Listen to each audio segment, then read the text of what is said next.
I begin by acknowledging the traditional owners of the land on which we meet today and pay my respects to the elders past, present and future. Jingaree, Jingiwali Walu, meaning G'day, how are you? My name is Tamika O'Neill and my presentation today will unpack the ramifications on colonisation of Indigenous Australia. Since 1788, when the first fleet arrived, there has been a constant tension between the Indigenous Australians and non-Indigenous Australians. This is due to a few things, including the horrendous treatment of Indigenous peoples, disputes over land, and also the pressures that Indigenous people face to assimilate. It is imperative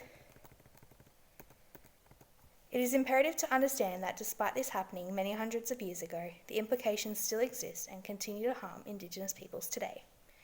Noted organisation Australians Together says in the first half of the 20th century, right up until the 1960s, the Australian government sought to create a single, uniform, white Australian culture.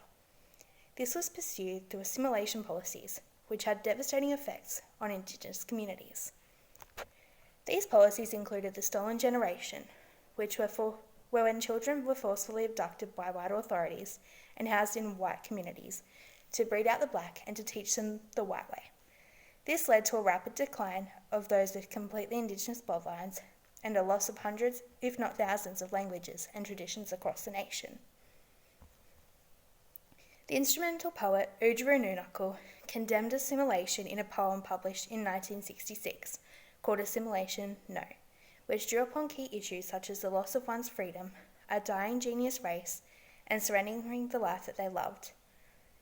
She uses the metaphor of pouring wine into a river as a way of saying that they're outnumbered, and to protest the fight for assimilation would be to change the unchangeable. This is heartbreaking because Oodgeroo Noonuccal's mother was actually part of the Stolen Generation, which makes her words raw as she genuinely feels that way without any exaggeration. Colonisation also saw the introduction of foreign diseases such as the measles and influenza, which were a major factor in the death toll of the Indigenous peoples. Indigenous poet Lion Fogarty writes Now death stranger, mutilated diseases, a lead-possessing cruel slaughter. Rhymes hurt survival load, also touching misery faces squeeze bedside worries. Expressing that even in the 1980s, when this poem was written, disease was a prevalent factor in poor Indigenous treatment, and the remnants of invasion still impact those here today. We also introduced a new lifestyle and new foods in the name of assimilation, which has seen Indigenous peoples twice as likely to have diabetes in their lifetime compared to a non-Indigenous person. Indigenous people are forced to work and are forced to eat more westernised foods which brew the perfect cocktail for diabetes and other illnesses. This, combined with the poverty rate of Indigenous peoples being more significant than non-Indigenous peoples, makes life much more difficult and puts a strain on the children to look after their parents and work because their parents are simply too sick to work as they cannot afford adequate health care or the medications to counteract these foreign diseases.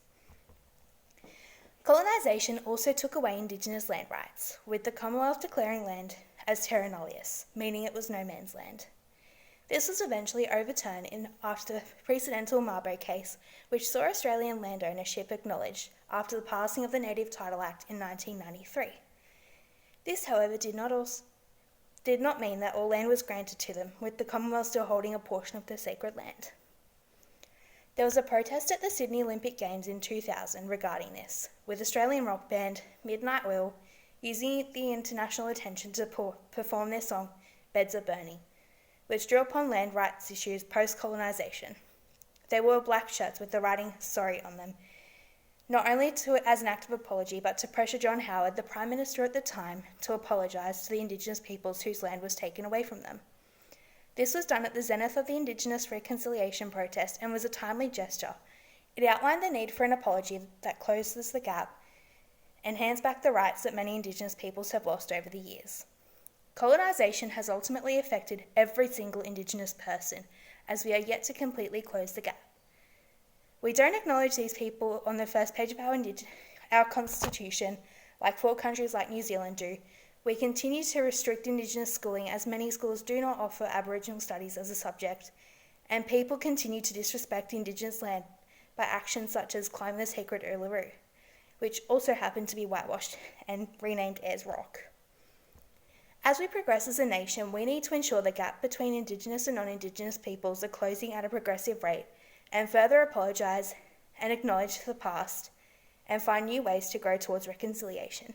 Thank you for listening.